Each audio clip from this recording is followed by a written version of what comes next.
ભાવનગરના આનંદનગર વિસ્તારમાં રહેતી દેવુબેન ચૌહાણ પોતાની દીકરીના ઘરે જવા નીકળી હતી અને ત્યારે એક શખ્સે તેની એકલતાનો ફાયદો ઉઠાવી કોલ્ડ ડ્રિંકમાં નશીલો પદાર્થ પીવડાવી દીધો હતો અને ત્યારબાદ તેના કાનમાં સોનાના બુટ્ટી અને સોનાની ચેન લૂંટી અને ઈજાઓ પહોંચાડી અને તે બાદ નાસી છૂટ્યો। પોલીસે ફરિયાદના આધારે હ્યુમન રિસોર્સિસના મદદથી ઉમરાળાના કાળુ અમરસિંહ વાઘેલા અને સણોસરા પાસેના લગાણા ગામ ખાતે ઝડપી પાડ્યા છે અને તેમની પાસેથી 4200 રૂપિયા જેવી રકમ પણ મળી આવી। સમગ્ર મામલે કાર્યવાહી હાથ ધરી છે।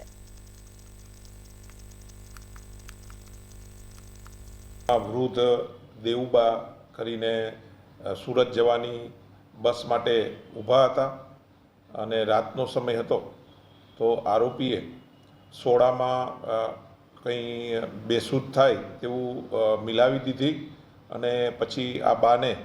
પીવા માટે આપતા બાએ પીધું અને ત્યાં બેભાન થઈ જતા બાના જે કાનના વેઢલા અને સોનાનો ચેન અને ઈજા કરી અને લૂંટી ગયેલા એ અનુસંધાને વરતેજ પોલીસ સ્ટેશનમાં ગુનો દાખલ કરવામાં આવેલા।